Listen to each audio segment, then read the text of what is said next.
दोस्तों, जय मसीह। आप सभी को प्रभु यीशु मसीह के नाम में प्यार भरा सलाम। मेरा नाम पास्टर डैनियल राज है और इस वक्त में जो आप स्क्रीन पे देख रहे हैं, इसके ऊपर मैं बहुत जल्दी आपसे बात करने वाला हूं। जो लोग मुझे जानते हैं यूट्यूब, फेसबुक और भारत में, भारत के बाहर, पाकिस्तान, मॉरिशस, नेपाल या बाकी कोई और भी जगह पर जो हिंदी भाषा समझते हैं, वो मुझे जानते हैं कि मैं कौन हूँ, मैं क्या करता हूँ।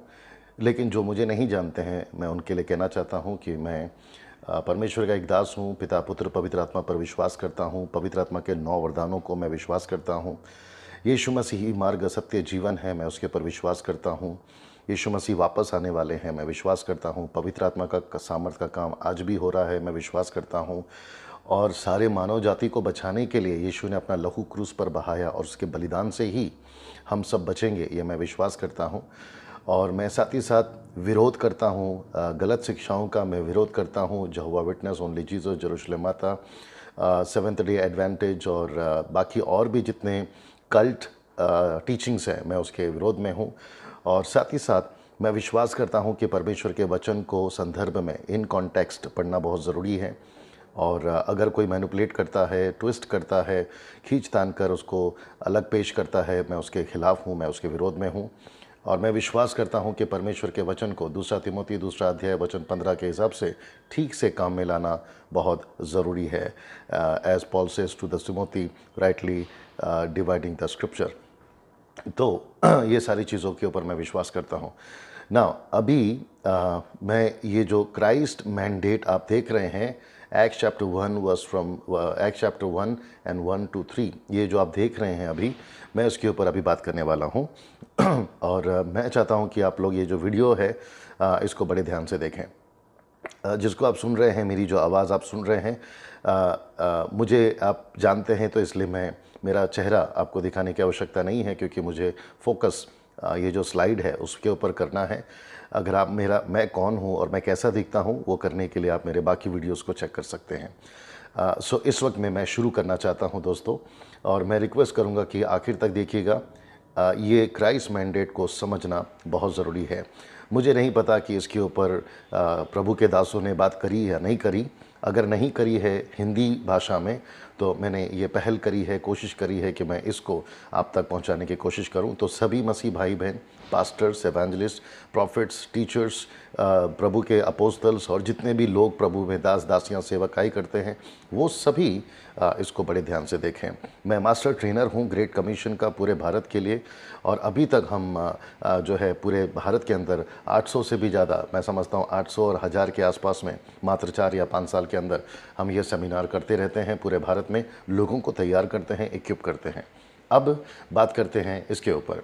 यहाँ पे लिखा है क्राइस्ट मैंडेट, हिंदी में कहते हैं मसीह का आदेश। मैं फिर दोहरा देता हूँ, क्राइस्ट मैंडेट, हिंदी में कहते हैं मसीह का आदेश। मसीह का आदेश यीशु मसीह ने अपने 11 चेलों को दिया था, और वो किस रूप में दिया था, कैसे दिया था, मैं बहुत जल्दी आपके बीच में रखने जा रहा हूँ ना। क्राइस्ट मैंडेट ये शब्द जो है, ये उतना ही महत्व है जितना कि 2 साल पहले मोदी मैंडेट आया था। मोदी मैंडेट भारत में यह था कि 500 और 1000 के नोट भारत से ख़त्म हो जाएंगे, और वो दूसरे दिन से लागू हो गया था पूरे भारत में। और ये बिल पास हो चुका था कि 500 और 1000 के पुराने नोट अब दुकान में नहीं चलेंगे, और व्यक्तियों के पॉकेट में यदि पाए गए तो उन्हें गुनहगार माना जाएगा। ये सारी चीज़ें मोदी साहब ने डिक्लेयर कर दी थी रात को 8 बजे, अगर मैं गलत नहीं हूँ, सितंबर 8 तारीख को। भारत के 132 करोड़ 65 लाख 72 हज़ार पॉपुलेशन जो इंडिया का है, उन्होंने मोदी के मैंडेट को मजाक में नहीं लिया। पता है क्यों? क्योंकि उनको पता है ये देश का प्रधानमंत्री है, और वो जो कहता है वो हमें सुनना है। दोस्तों, मात्र 2 घंटे में मीडिया के माध्यम से, टेलीविज़न के माध्यम से, न्यूज़ के माध्यम से, व्हाट्सएप के माध्यम से ये पूरे दुनिया में खबर फैलाई गई कि मोदी साहब का मैंडेट को फॉलो करो, मोदी के मैंडेट को फॉलो करो। और आपको पता है क्या हुआ? पूरे भारत ने मोदी के मैंडेट को फॉलो किया, और आज तारीख आप देख लीजिए, 2 साल के ऊपर हो गए हैं। 500 और 1000 के नोट आपको पूरे भारत में नहीं मिलेगा, ना ही देखने मिलेगा और ना ही इस्तेमाल में मिलेगा। वो इसलिए क्योंकि लोगों ने मोदी के मैंडेट को सीरियस लिया। मेरा प्रश्न है, यीशु को आए 2000 साल हो गए। 2000 साल में आपने और मैंने, मसीहत ने, पेंटिकॉस्टल, कैरिस्मेटिक, ऑर्थोडॉक्स, कैथलिक, जितने भी इंडिपेंडेंट चर्चेस हैं भारत के अंदर, विश्व के अंदर, क्या हमने 2000 साल पुराना यीशु का मैंडेट को सीरियस लिया है? अगर आप मुझे पूछोगे, मेरा एक ही जवाब है, जी नहीं, हमने सीरियस नहीं लिया। जानते हो क्यों? क्योंकि अगर हमने सीरियस लिया होता तो आज भारत में, सिर्फ भारत में, हम 7-6% मसीह नहीं होते, हम कई ज़्यादा होते। मैं उसके ऊपर बहुत जल्दी से आऊँगा। आपको पता है, मसीह ने जब आदेश दिया था अपने 11 चेलों को, तो उन्होंने इसी विश्वास से दिया था कि यह मेरे सुसमाचार को फैलाएंगे, यह मेरे कार्य को फैलाएंगे। अगर आपको याद होगा कि उसमें से एक व्यक्ति जिसका नाम है थॉमस, वो भारत आया था 52 AD में, यानी पहले सदी के 52 साल में, और उसने भारत के केरला शहर में आकर वहाँ पर उन्होंने प्रभु के इस ही मैंडेट को पूरा करने की कोशिश करी। उसने ऐसा प्रचार किया, उसने यीशु को प्रचार किया। उसने कहा तुम्हारे पापों से तौबा करो, तुम्हारे गुनाहों से तौबा करो। और जब उसने प्रचार किया, वहाँ के लोगों ने सुना, और ऐसे करते करते आज हम तक पहुँचा है। लेकिन आपको पता है कितने परसेंट में पहुँचा है? मात्र 6 से 7% के परसेंटेज में पहुँचा है। अगर आप गूगल को सर्च करोगे, the current population of India according to 2011 census, तो आपको पता चलेगा 2.3 है। तो मैं उससे सहमत नहीं हूँ, शायद आप भी नहीं होंगे, क्योंकि वो ऐसे लोग हैं जिनका नाम ईसाई है या ईसाइयों से संबंधित नाम है। लेकिन अभी भी ऐसे लोग हैं जो प्रभु को जानते हैं, स्वीकार करे हैं, लेकिन उनका नाम वो नहीं है जो ईसाइयत में गिनती की जाती है। उसको भी अगर हम गिने, 5 और जोड़ दे, तो जैसे मैंने कहा 6 से 7% हम मसीह हैं। मेरा सवाल है, क्या 2000 साल में हमने मसीह के आदेश को सिर्फ 6 और 7% तक ही पहुंचाया है? और ये बात काफ़ी है मुझे और आपको बताने के लिए या समझाने के लिए कि हमने यीशु मसीह के मैंडेट को उतनी गंभीरता से नहीं लिया जितनी गंभीरता से वो भारत आया था। हमने मसीह के आदेश को उतना तवज्जो नहीं दिया या सीरियसनेस में नहीं लिया जितनी सीरियस से थोमा भारत में आया था। देखिए, पौलुस का पैशन क्या था पता है? रोमी की पुस्तक उसका 15 का 20 में वो कहता है, जहाँ सुसमाचार नहीं सुनाया, मेरा उमंग है, मेरा पैशन है, मेरी चाहत है, मेरी तड़प है कि मैं वहाँ सुसमाचार सुनाऊं। पौलुस कहता है, प्रेरितों की किताब उसका 17वां अध्याय वचन 16 में, वो कहता है एक जगह को, एथेन को देखकर और वहाँ के मूर्तियों से भरा हुआ शहर को देखकर, ऐसा वचन कहता है कि उसका जी जल गया, उसको तड़प आ गई। ऐसी तड़प के साथ वो लोग सेवा करते थे, ऐसी तड़प के साथ में प्रभु के चेले सेवा करते थे, ऐसी तड़प के साथ में थोमा भारत में आया था। और आपको पता है, आज मसीहत को उड़ना चाहिए था, आज मसीहत को दौड़ना चाहिए था, आज मसीहत को तेजी से काम करना चाहिए था। लेकिन आपको पता है, माफ़ करिए शब्द अच्छा नहीं लगेगा, आज मसीहत रेंग रही है, मसीहत रेंग रही है। चुटुर पुटुर में ही काम हो रहा है, मतलब टुकड़ों में काम हो रहा है। और जितने फेसबुक पे, व्हाट्सएप पे आप जो प्रोग्राम को देखते हैं, वो सिर्फ मसीहों के बीच में ही हो रहा है।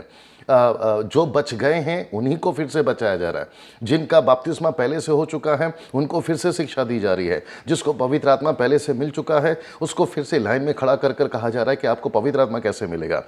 भाई, वचन को ठीक से पढ़िए। मेरा एक वीडियो है, अगर आप लोगों ने नहीं देखा होगा आप लोग ज़रूर देखिएगा। वहाँ पर लिखा है, मैंने बात करी है कि पवित्र आत्मा का सामर्थ्य दिया ही गया था एक मकसद के साथ में उसके ऊपर मैंने बात करी है।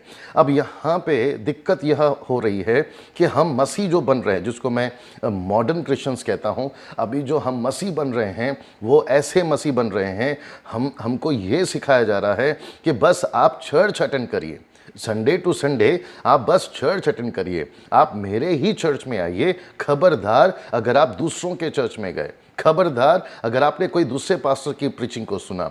मैंने तो यहाँ तक सुना है, अगर कोई चर्च छोड़ के दूसरे चर्च जाता है तो वो जो सेवक है वो उसको श्राप देता है कि अगर तू मेरी कलीसिया छोड़कर जाएगा मैं तुझे श्राप देता हूँ। आजकल ये चल रहा है। और सबसे बड़ी दिक्कत की बात यह है कि परमेश्वर अपने लोगों को भेजता है शहर में, परमेश्वर अपने नबियों को भेजता है शहर में, जैसे उन दिनों में भेजता था। परमेश्वर अपने दासों को भेजता है, जैसे ही हैंडबिल या फिर इंफॉर्मेशन या फिर व्हाट्सएप के माध्यम से जब उनके पास जाता है तो वो कहते हैं कि मैं अपने चर्च को नहीं भेजूंगा। पता है क्यों? क्योंकि वो कहते हैं कि अगर वो वहाँ सुनकर आएंगे तो वो यहाँ से तुलना करेंगे कि वहाँ के पास्टर ने बेहतर सिखाया लेकिन यहाँ का पास्टर बेहतर नहीं सिखा रहा है। अगर आप सही सिखा रहे हैं तो आपको डर क्यों है वहाँ भेजने के लिए? अगर आप गलत हैं तो ही आपको डर है। और ये सारी चीज़ों में आपस में लड़ाई झगड़े, आपस में मतभेद, कलीसिया एक दूसरे की आदर नहीं करती, एक सेवक दूसरे का सम्मान नहीं करता, मंच पे एक साथ बैठते हैं और भजन संहिता 133 बोलते हैं कि क्या ही मनोहर बात है जो आपस में भाई मिलते हैं। ये डायलॉग मंच से मारा जाता है, सेवकों के मुंह से निकलता है, लेकिन जब बात आती है प्रैक्टिकल की तो आपस में कोई भी एकता हम नहीं देखते हैं। ये सारी चीज़ें बोलकर मैं क्या कहने की कोशिश कर रहा हूँ कि नुकसान उनका नहीं हो रहा है, नुकसान उनके चर्च का नहीं हो रहा है, नुकसान परमेश्वर के राज्य का हो रहा है। और इसमें जीत, देखिए कई बार हम लोग बोलते हैं शैतान मेरे पाँव के नीचे। सोच के देखिए शैतान पाँव के नीचे कहाँ है? अगर शैतान पाँव के नीचे होता तो आज हमने कहाँ से कहाँ चले जाना चाहिए। दरअसल में शैतान कहता है मैं तो खुलेआम राज कर रहा हूँ, मैं तो तुम्हारे बीच में राज कर रहा हूँ, मैंने लड़ाई झगड़ा ला दिया, मैंने गलत आदतें ला दी, मैंने तुम्हारे यूथ को नशे में डाल दिया, मैंने तुमको लड़ाई झगड़े में डाल दिया। कहाँ है शैतान पाँव के नीचे? मैंने बीच में गाना सुना था, वो गाना था शैतान की वाट लगाएंगे। कहाँ लगा दिया साहब आपने वाट? आप समझ रहे हो? ये मुंबई की भाषा है, जो लोग बाकी लोग सुन रहे होंगे। ये गाना आज बीच में बहुत चला था, शैतान की वाट लगा देंगे। अरे शैतान वाट नहीं लग रहा है, उसका नहीं लग रहा है, वाट तो हमारा लग रहा है साहब। ये सारी चीज़ें एक ही चीज़ की तरफ इशारा करती है कि मसीह का जो मैंडेट है वो कहीं ना कहीं रुक गया है, वो आगे नहीं बढ़ रहा है।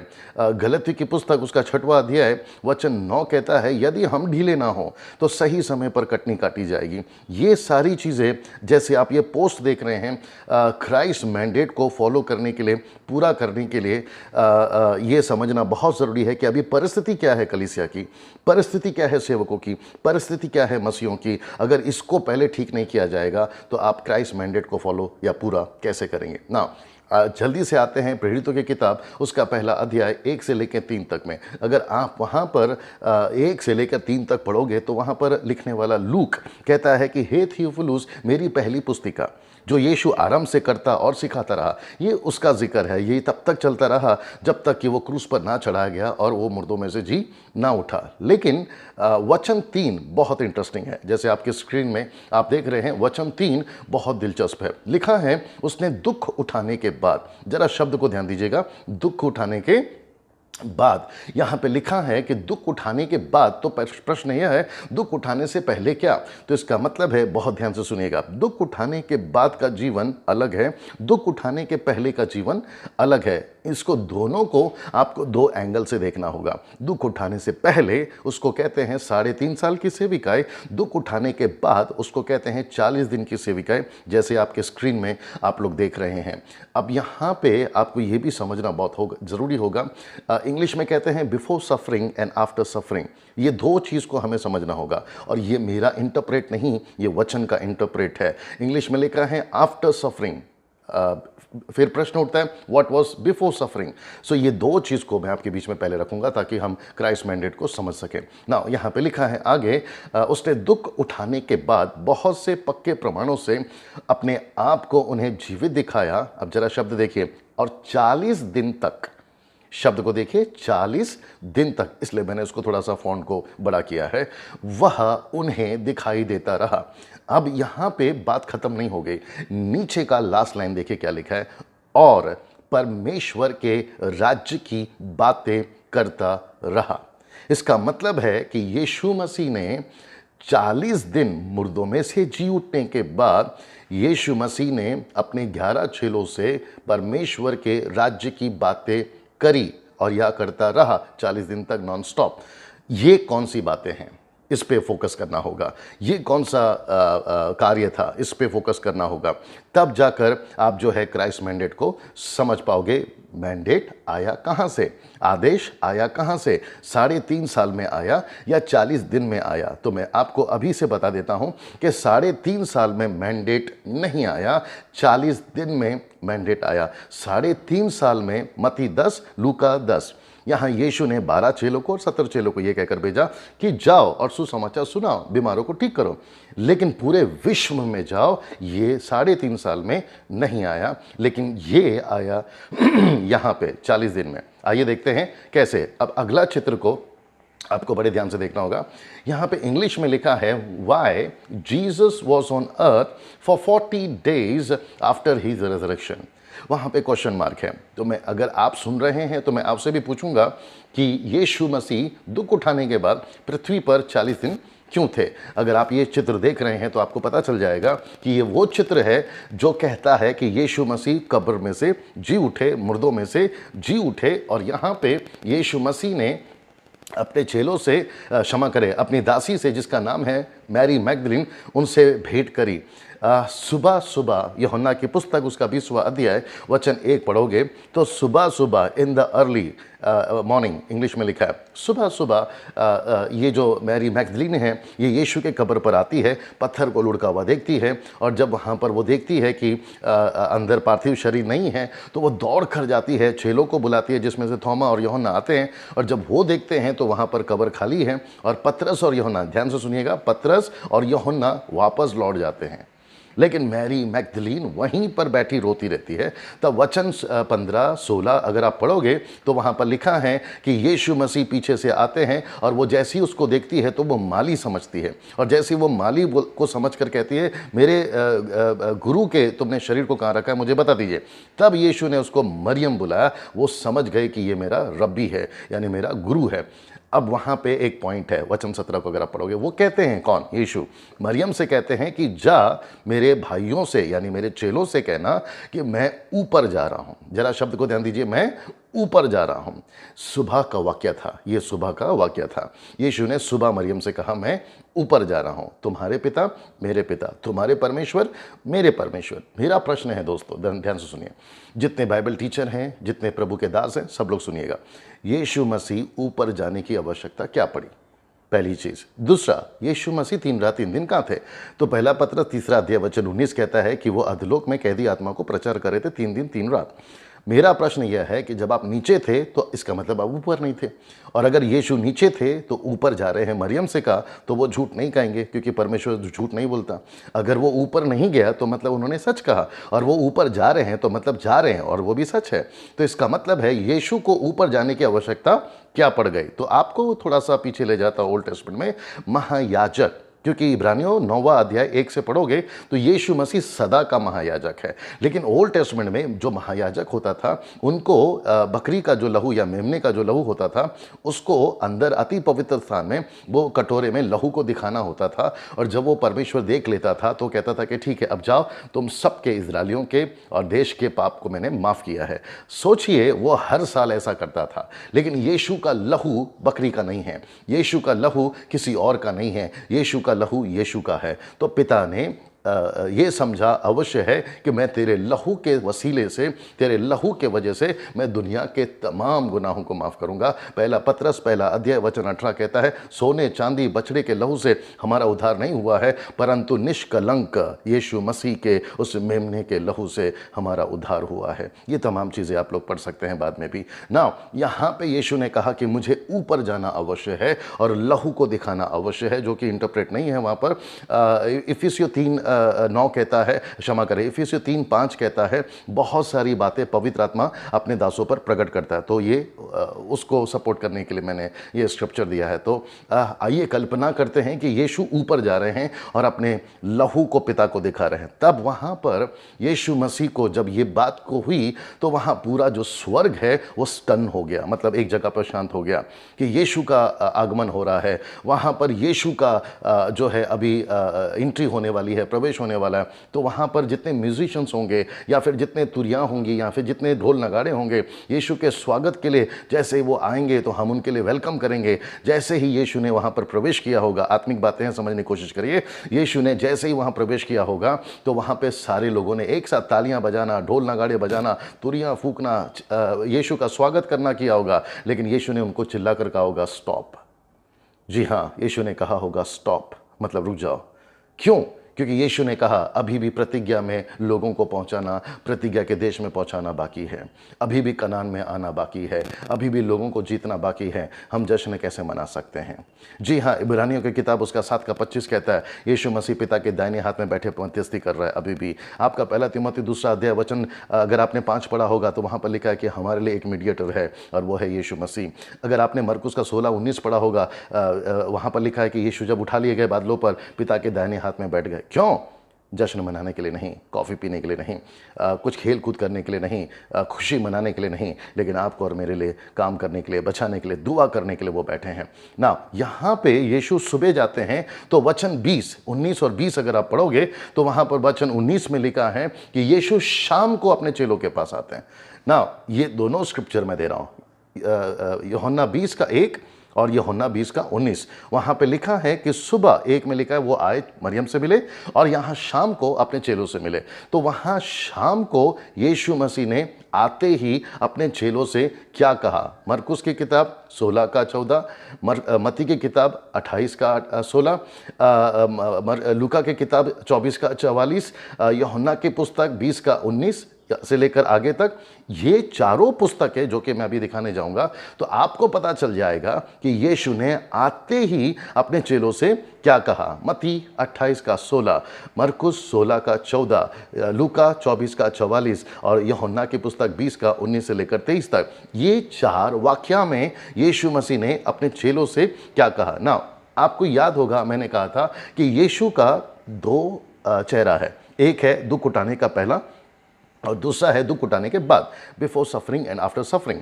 तो यहाँ पे यीशु ने ये जो आयतें आप देख रहे हैं, जितने बाइबल स्कॉलर्स हैं या टीचर्स हैं या पास्टर्स हैं वो मेरी बात को समझ जाएंगे, बाकी भाई बहन आप लोग भी समझने की कोशिश करें। यहाँ पे अगर आप देख पाओगे तो आपको पता चलेगा मत्ती 28:16 जी उठने के बाद है बोला, मरकुस 16:14 जी उठने के बाद है बोला, लूका 24:44 जी उठने के बाद बोले हैं, यूहन्ना 20:19 जी उठने के बाद बोले। ये चारों आयतें, ये चारों स्टेटमेंट्स, ये दुख उठाने का पहले का नहीं है बल्कि दुख उठाने के बाद का है। तो इसका मतलब है दुख उठाने से पहले क्या क्या हुआ था? पानी पे चले थे आप, पतरस को चलाए थे आप, मुर्दों को जिलाए थे आपने, रोटी से चमत्कार किया था आपने, बीमारों को ठीक किया था आपने, कई लोगों को चंगाई दी थी आपने, प्रचार किया था। वो 3.5 साल का पीरियड है, वो 3.5 साल का कार्य है। लेकिन ये जो आप अभी अपने स्क्रीन पे देख रहे हैं, ये वो बातें हैं जो 40 दिन में हुई है। मैं फिर पढ़ता हूं, ऊपर लिखा है देखिए, why Jesus was on earth for 40 days after his resurrection. क्या कभी मेरे दोस्तों, क्या कभी आपने यीशु को ऐसे 2 रूप में देखा है? कहते हैं हर सिक्के के 2 पहलू होते हैं, every coin has a 2 side. आप यीशु को बाइबल पढ़ते वक्त में ऐसे संदर्भ में, ऐसे कॉन्टेक्स्ट में क्यों नहीं पढ़ते? आपने कभी अगर गौर किया है तो आपको सलूट है, लेकिन अगर आपने नहीं किया तो आज करना शुरू करिए, क्योंकि यीशु ने खुद ये बातें लिखी है कि वो 40 दिन अपने लोगों के साथ रहा और उनसे बातें करता रहा, जो कि मैंने आपको पहले पढ़वा दिया था। मैं आपका ध्यान वापस ले जाऊंगा। लिखा है वह 40 दिन तक उन्हें दिखाई देता रहा और परमेश्वर के राज्य की बातें करता रहा, अगर आप यहाँ पर देख सको। सीधा तो इसका मतलब है कि हमें यह समझना बहुत ज़रूरी होगा कि मसीह का आदेश यानी क्राइस्ट मैंडेट 3.5 साल में नहीं दिया गया बल्कि 40 दिन में दिया गया। और आपको पता है वो मैंडेट क्या है? जल्दी से जाएंगे एक एक करके। सबसे पहले अगर आप मत्ती 28:16 से बात करें, जो कि हम 18 से उसको पढ़ेंगे, तो ये रहा आपके स्क्रीन में, जो कि कहता है मत्ती 28:18 से 20 में। एक एक शब्द को समझने की कोशिश करिएगा। ऊपर लिखा है ना, जितने पास्टर्स हैं, जितने इवेंजलिस्ट हैं, जितने बाइबल टीचर्स हैं, जितने अपोस्तल्स हैं और जितने प्रॉफिट्स हैं और म्यूजिशियंस हैं, वर्शिपर्स हैं, आप संडे क्लास चलाते हैं, आप यूथ मीटिंग चलाते हैं, आप महिलाओं की सभा चलाते हैं, आप फास्टिंग प्रेयर चलाते हैं, आप कोई भी हो, ये आप सभी का दायित्व है, आपको मैंडेट है, कंपलसरी है। मत्ती 28:18 से लेकर 20 तक ये आपको करना ही होगा, इसमें कोई स्केप नहीं है। आप ये नहीं कह सकते कि ये मेरे लिए नहीं है, ये हम सब के लिए है दोस्तों। वो पुरुष जो इस वक्त पढ़ रहा है उसके लिए, और वो महिला जो पढ़ रही है उसके लिए, वो जवान बेटा और वो जवान बेटी, वो सेवक और वो कोई भी फाइवफोल्ड मिनिस्ट्री में काम करता हो, उन सब के लिए वचन है। अगर आप कहोगे डैनियल भाई ये मेरे लिए वचन नहीं है, मुझे माफ़ करें, फिर आप मसीह नहीं हैं।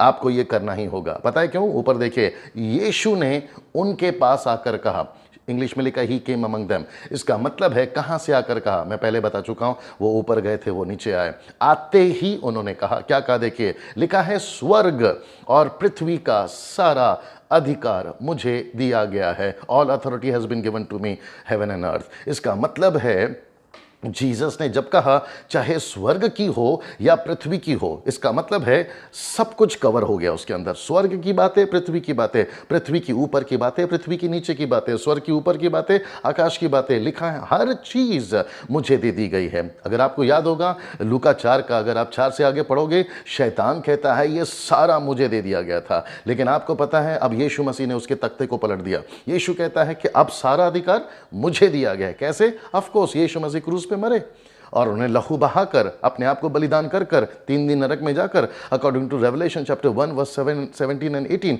मौत की चाबी, लिखा है कुंजी, अब मेरे पास में है। इसका मतलब है अदन के बगीचे में जो आदम, पहला आदम हार गया था, गतसमनी के बगीचे में दूसरा आदम जीत गया। जी हाँ, मैं रिपीट कर देता हूं, अदन के बगीचे में जो पहला आदम हार गया था, गतसमनी के बगीचे में दूसरा आदम जीत गया, और वो दूसरा, पहले आदम के हारने से हम सब पापी हो गए, तो दूसरे आदम के जीतने से हम सब पवित्र हो गए। हालेलुया। अब यहां पे जरा शब्द को ध्यान दीजिएगा, यहां पे यीशु ने जैसे ही कहा कि स्वर्ग और पृथ्वी का सारा अधिकार मुझे दिया गया है, तुरंत उनके मुंह से एक ऐसा शब्द निकला जो कि अगर आप यहां पर देख सको, जो कि कहता है इसलिए तुम जाकर सब जाति के लोगों को चेला बनाओ। इंग्लिश में लिखा है therefore go and make disciple to all nations। इसका मतलब क्या है मेरे दोस्तों? यीशु ने कहा अधिकार मेरा है, अब मैं बॉस हूं, अब मैं गद्दी पर बैठा हूं, अब मैं तुमको सारा अथॉरिटी दूंगा, अब मैं तुमको सारा पावर ऊपर से रिलीज करूंगा। दान चाहिए मैं दूंगा, पवित्र आत्मा चाहिए मैं दूंगा, पावर चाहिए मैं दूंगा। कहता है कि अगर छोटा है तो क्या हुआ, बड़ा झुंड हो जाएगा, निर्बल है तो क्या हुआ, सामर्थ्य हो जाएगा। तुमको देश में जाने के लिए पासपोर्ट चाहिए, वीज़ा चाहिए, लेकिन मेरा काम करने के लिए कोई पासपोर्ट और वीज़ा नहीं चाहिए, क्योंकि मैं सुप्रीम में बैठा हूं। Can you believe that? यीशु ने कहा इसलिए तुम जाकर। इसका मतलब क्या मालूम है? हमको जाना है, हमको लोगों तक जाना है, और किस सामर्थ से जाना है? जो पवित्र आत्मा की सामर्थ है। लोग कहते हैं पास्टर डैनियल मैं विश्वास में तो आ गया हूं, लेकिन मुझे सामर्थ नहीं मिल रहा। भैया कैसे मिलेगा? आपको सामर्थ जो है ना, वो चर्च में बैठने के लिए नहीं दिया गया है, और अगर आप चर्च में बैठे रहोगे तो सामर्थ नहीं आएगा। आप जब बाहर निकलोगे तब सामर्थ आएगा। और मुझे और एक चीज क्लियर करने दीजिए कि परमेश्वर ने पवित्र आत्मा के सामर्थ को एक मकसद के साथ दिया है, विदाउट पर्पस नहीं दिया है। और मकसद क्या है साहब, जो कि मैं आगे भी क्लियर करूंगा। मकसद एक ही है कि हमें परमेश्वर के काम को बाहर जाकर करना है, तब चमत्कार का काम आता है, तब भविष्यवाणी काम आती है, तब आश्चर्यकर्म का दान काम आता है। अगर आप चर्च में बैठे रहोगे, आप बाहर नहीं जाओगे, आत्मा को नहीं जीतोगे, लोगों तक नहीं पहुंचोगे, तो वो दान कैसे काम करेगा? पवित्र आत्मा कैसे काम करेगा? इसलिए यीशु ने कहा तुम जाओ, गो टू ऑल नेशंस। और लिखा है नेशंस यानी जातियों में। हम क्या कर रहे हैं? हम व्यक्ति को बचा रहे हैं, लेकिन आपको पता है यीशु का स्ट्रैटेजी क्या है? आपको व्यक्ति को नहीं बचाना है, आपको जाति के व्यक्ति को बचाना है। See that? जरा वापस बोल देता हूं, आपको व्यक्ति को नहीं बचाना है, आपको जाति के व्यक्ति को बचाना है। देखिए वहां लिखा है ना, इसलिए तुम जाकर सब जाति के लोगों को। तो इसका मतलब है आपको लोगों को नहीं बचाना है, आपको जाति में के लोगों को बचाना है। इसलिए लूका 10 में यीशु मसीह कहता है जब तुम किसी घर में जाओ तो वहां शांति पुरुष को ढूंढो। इसका मतलब क्या है? और मत्ती 9:35 में क्या कहता है? इस 36 में क्या कहता है? प्रार्थना करो ताकि परमेश्वर मजदूर भेजे। इसका मतलब क्या है? बिना प्रार्थना आप वो जाति के व्यक्ति को नहीं ढूंढ सकते, बिना प्रार्थना आप वो शांति पुरुष को नहीं ढूंढ सकते। आप बस में है, ट्रेन में है, प्लेन में है, झोपड़पट्टी में है, बंगले में है, महल में है, आप गरीब देश में है या आप अमीर देश में है, आप जब तक प्रार्थना नहीं करते और पवित्र आत्मा आपको बताएगा ये है शांति पुरुष, और वो व्यक्ति होगा अपने जाति का। और जब आप उसको चुनते हैं, जब आप उसको प्रार्थना करते हैं, जब आप उसको वचन सुनाते हैं। जब आप उसको कहते हैं कि यीशु आपके लिए आया था, और वो व्यक्ति जब सुन लेता है, जब वो व्यक्ति कन्विंस हो जाता है और वो कहता है कि भाई साहब आप मेरे घर चलिए, तब वहाँ से प्रोसेस स्टार्ट होता है चेला बनाने का। मैं रिपीट कर देता हूँ। अब यहाँ पे बहुत ध्यान देने वाली बात है, लिखा है चेला बनाओ। चेला कौन बनाएगा? जी हाँ, ये प्रश्न है, who will make the disciple?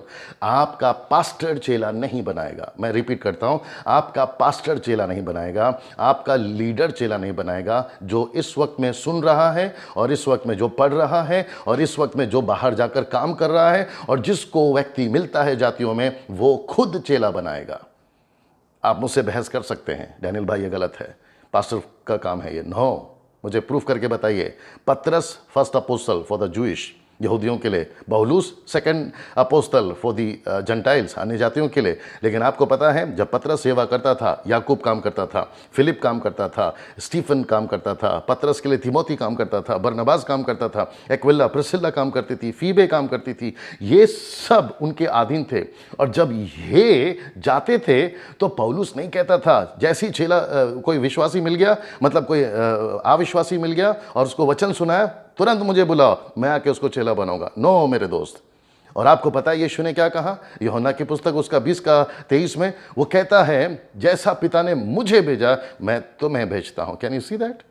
और यीशु कहते हैं लूका 10 में और मत्ती 10 में, कहते हैं जहां मैं जाने वाला था वहां मैं तुमको भेजता हूं। यूहन्ना 14:12 कहता है, जितने चमत्कार मैंने किए हैं उससे बढ़कर तुम करोगे। तो इसका मतलब क्या है? यीशु ने वन मैन शो नहीं किया, यीशु ने वन मैन शो मिनिस्ट्री नहीं करी, उसने अपने डिसाइपल्स को बनाया, उसने अपने लोगों को अधिकार दिया। वैसे हर पास्टर अपने लोगों को तैयार करना है, उनको भेजना है। और आपको पता है कौन सा पास्टर भेजता है? जिसके पास में पिता का दिल है, क्योंकि पिता का दिल अपने बच्चों को बढ़ते हुए कभी नहीं जलन करता। लेकिन भाई का दिल होगा तो वो जलन करेगा, वो नहीं भेजेगा।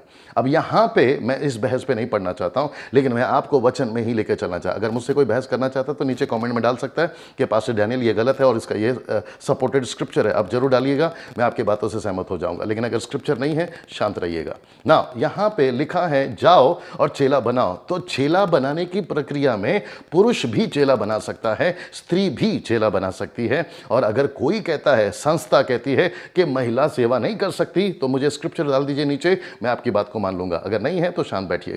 यीशु ने कहा जब पवित्र आत्मा तुम पर आएगा तुम सामर्थ पाओगे। योएल की पुस्तक 2 अध्याय वचन 28, प्रेरितों की किताब 2 अध्याय वचन 4, वहां पर लिखा है 120 थे, उसमें महिलाएं भी थी। और यहां पर लिखा है योएल की पुस्तक में, तुम्हारे जवान बेटे तुम्हारी जवान बेटियां, वहां पर लिखा है कि उनके ऊपर परमेश्वर अपनी आत्मा कौन डालेगा। वो छोड़िए, पौलुस के पास में जो मिनिस्ट्री में थी उसमें महिलाएं थी, पौलुस ने महिलाओं को प्रमोट किया। उन्होंने कहा जाके सेविकाई करो। और 5 फोल्ड मिनिस्ट्री में महिला है।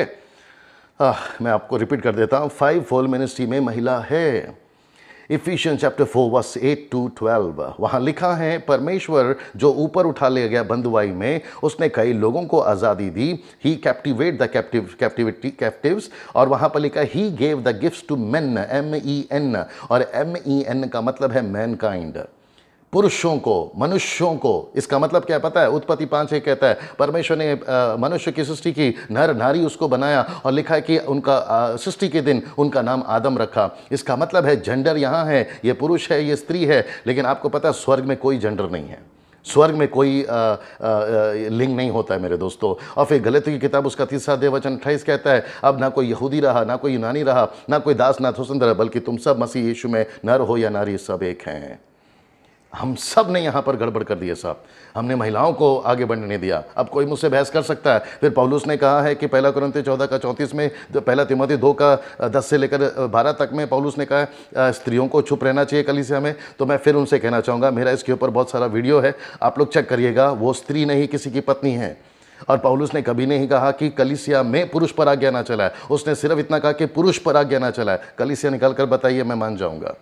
आपके कोरिन्थियों में बोला ना कलीसिया में चुप रहे, वो अलग है और वहाँ पर अलग है। कलीसिया में चुप रहे किसको कहा? पत्नी को बोला है, क्योंकि वो पत्नी पति को बोल रही थी। तो उसने कहा तुम अपने पति को जाके पूछो, 35 में अगर आप पढ़ोगे 14 का। सो ये सारा चीज़ें अलग है, ये मेरा टॉपिक नहीं है, इसके ऊपर नहीं जाऊँगा। लेकिन चेला हर किसी को बनाना है। और आपको पता है वो व्यक्ति जब चेला बनाएगा तो वो उसके पास जाएगा और वो उसी को चलाएगा। ऑफकोर्स वो अपना क्या बोलते हैं उसको, अकाउंटेबिलिटी वो अपने पासों को दे सकता है, जो जिसके आदि दिन वो काम कर रहा है, वो उसको रिपोर्ट दे सकता है कि पास्टर जी मैंने यहाँ हाउस चर्च खोला है, मैंने यहाँ गांव में सेवा काई शुरू करी है। ऐसे ही करके तो सेवा बढ़ता है ना मेरे भाइयों। आपको पता है वो सामरी औरत जो कुएं में थी और यीशु ने कहा मुझे पानी पिला, यीशु ने को खैर उसने तो नहीं पिलाया, बट यीशु ने उसको पानी पिलाया, और वहाँ से जब सेवा आगे बढ़ी तो पूरा गांव को वो लेकर आई और गांव के लोगों ने कहा हमारे साथ 2 दिन रहिए। आपको पता है क्या हुआ? वो गांव के लोगों ने कहा कि ये औरत के कहने से नहीं, बल्कि अब हमने खुद देख लिया, सुन लिया, और हम जानते कि तू मसीहा है। यीशु वहाँ 2 दिन रहा, लेकिन आपको पता है जब वो चले गए अपने 12 चेलों के साथ में, तो पूरे गाँव को किसने चलाया होगा? वो गाँव का पास्टर कौन बना होगा? वो गाँव को बपतिस्मा किसने दिया होगा? जरा सोच के देखिए। और आपको बता दूं यूहन्ना 4:1 के अनुसार यीशु किसी को बपतिस्मा नहीं देते थे, बल्कि चेले देते थे। लेकिन चेले खुद ही यीशु के साथ चले गए, तो फिर बपतिस्मा किसने दिया होगा? 3000 का उद्धार हो गया पतरस की सेवकाई में। कहां लिखा है कि पतरस ने 3000 को बपतिस्मा दिया? हो सकता है 120 ने भी सपोर्ट किया होगा, 5000 बन गए, तो उनको किसने बपतिस्मा दिया होगा? वो छोड़िए साहब, आज हमारे शहर में, महाराष्ट्र में, एपी में, एमपी में, केपी में, यूपी में आज जो लोग उद्धार पा रहे हैं, क्या उसको पतरस आ रहा है बपतिस्मा देने के लिए? क्या उसको पौलुस आ रहा है बपतिस्मा? आप दे रहे हैं ना। वैसे जैसे आपके पास्टर ने आपको तैयार किया, वैसे हमारा फर्ज है कि हम दूसरों को तैयार करें। यही तो कंसेप्शन है ना। खैर आगे बढ़ते हैं, ये तो अलग टॉपिक है। अब यहाँ पे चेला बनाओ लिखा है, चेला बनाते ही लिखा है उन्हें पिता पुत्र पवित्र आत्मा के नाम से बपतिस्मा दो। अब यहाँ पे देखिए यीशु के स्टेटमेंट से ऐसा लगता है कि एक बहुत बड़ी इमरजेंसी है। वो आते हैं, कहते हैं तुम जाओ सब जाति के लोगों को चेला बनाओ, फिर वो कहते हैं पिता पुत्र पवित्र आत्मा के नाम से बपतिस्मा दे दो। तो आप पढ़ते वक्त में एक इमरजेंसी देखिए। यीशु कहते हैं यूहन्ना 9:1 से लेकर 4 तक में कि वो रात आएगी जिसमें काम नहीं कर सकते हैं, बल्कि वो दिन है जिसमें हमको काम करना है। फिर पौलुस कहता है दूसरा कोरिन्थियों का 6वां अध्याय वचन 2 में, वो कहता है अभी तौबा का दिन है, अभी उद्धार का दिन है। और फिलिपियों को कहता है पहला स्वर्गदूत जाकर उसको वचन सुना, खोजा को, एक्स 8 का 26 में। फिर पवित्र आत्मा नीचे आता है 29 में, और वो कहता है कि तुझे दौड़ना है। तो आप देखिए स्पीड क्या है। और निर्गमन की पुस्तक 12 का 11, मेमने के मांस को खाने की विधि, हाथ में लाठी, कमर में पटुका, बेल्ट, पैर में जूते, और फुर्ती से खाना है। तो बाइबल हमेशा एक तेजी को बताती है, स्पीड को बताती है। क्यों? क्योंकि लूसीफर स्पीड है तो हमको भी स्पीड होना है। और हमको ये समझना बहुत ज़रूरी है कि आलसी लोग परमेश्वर का काम नहीं कर सकते। तो जैसे ही चेला बन गया, याद रखो चेला बन गया, इसमें सब कुछ इंक्लूड है। उसकी गलत आदतें चली गई, उसका नशा चला गया, उसका बैड हैबिट चला गया, मूर्ति पूजा चला गया, व्यभिचार चला गया, गलत काम चला गया, वो चेला बन गया। अब जब वो चेला बन गया है तो उसको 2-2 साल, 1-1 साल, 3-3 साल, 3-3 महीना, 6-6 महीना आप क्यों रुकाते हैं? और मुझे किसी ने कहा कि पास्टर डैनियल उसको चेक करना पड़ता है। मेरे भाई, जब परमेश्वर ने चेक नहीं किया, उसको देखकर उद्धार कर दिया, तो हम कौन होते उसको चेक करने वाले? अब ये भी बहस का विषय हो सकता है कुछ लोगों के लिए। नहीं नहीं नहीं नहीं नहीं, हमको तो उसको देखना होगा 2 साल, हमको तो उसको, भाई अगर आपको मेंबर बनाना है, अगर आपको उसको क्लब में ज्वाइन कराना है तो आप चेक करते बैठिए। लेकिन अगर आपको उसको जातियों में भेजना है, सुसमाचार सुनाना है, तो फिर आपको उसको बपतिस्मा देना होगा। अब ये आपका डिनोमिनेशन क्या कहता है वो बड़ा नहीं है।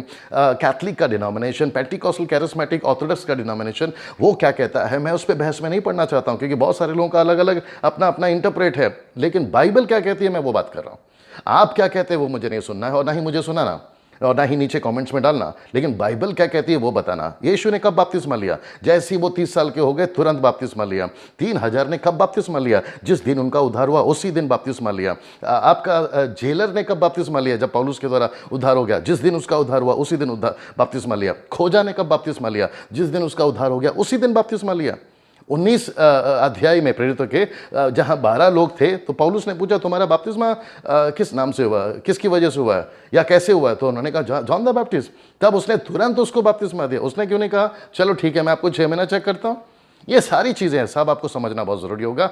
मैं फिर कहता हूं, देखो प्रोसेस है, पहला चेला बनाओ, उसके बाद बपतिस्मा दो, फिर नीचे लिखा है उनको कुछ सिखाना है। अब ये क्या है जो उनको सिखाना है? चर्च में कैसे आओ ये सिखाने की बात नहीं हो रही है, कपड़ा कैसे पहनो ये सिखाने की बात नहीं हो रही है, आपको कैसे उठना है, कैसे बैठना है ये सिखाने की बात नहीं हो रही है, आपको गीत कैसे गाना है ये सिखाने की बात नहीं हो रही है, आपको दान कैसे देना है ये सिखाने की बात नहीं हो रही है, आपको चर्च का साउंड सिस्टम और कुर्सी कैसे लगाना है ये उसकी बात नहीं हो रही है। मेरे दोस्त, यहां बात हो रही है जो मैंने तुमको अभी किया तुम्हारे लिए, मैंने तुमको कैसे सुसमाचार सुनाया, मैंने तुमको आपके गांव में आकर कैसे वचन सुनाया, वैसे उनको सिखाओ कि अब तुम करो। See that, इसका मतलब है, देखिए बहुत स्पष्ट लिखा है, और उन्हें सब बातें जो मैंने तुम्हें आज्ञा दी है मानना सिखाओ। फिर यीशु कहता है, देखो मैं जगत के अंत तक तुम्हारे संग रहूंगा, जगत के अंत तक। तो इसका मतलब है ये जो प्रोसेस है ना, ये जगत जब तक है तब तक चलेगा। ये प्रोसेस, ये वचन, ये काम यीशु के आने तक चलना है। जिस दिन यीशु आ गया, जिस दिन यीशु का आगमन हो गया दूसरा, उस दिन ये खत्म होगा। लेकिन जब तक नहीं हुआ है आपको ये करना है। मैं फिर कहता हूं, हर pastor, evangelist, prophet, apostle, Bible teacher, musicians, worshippers, आप कोई भी चर्च में एक्टिविटी करते हो, ये आपको फॉलो करना ही होगा। हैविंग सेड दिस, मैं और एक बोलना चाहता हूं, क्या कभी आपका फोकस मत्ती 28 पर गया था? ये जो अभी मैंने आपके सामने रखा है। हमको यूहन्ना 3:16 याद है, हमको भजन संहिता 23 याद है, हमको 91 याद है, हमको करुणा के, दया के, क्षमा के वचन याद है, और हम उसको अपने घरों पे भी लगा लेते हैं, चर्च के पीछे बैनर पे भी लग जाता है। ये क्यों नहीं लगता है? ये वचन के ऊपर फोकस क्यों नहीं? इसका मतलब देखिए शैतान कितना चालाक है, हमको ही उसने फंसा के रखा हुआ है, हमारी ही आंख में उसने पट्टी बांध के रखा हुआ है, हमको ही उसने डिसीव किया हुआ है। अब आप कहोगे डैनियल भाई वो मसीह हैं हम, वो हमको कैसे फंसा सकते?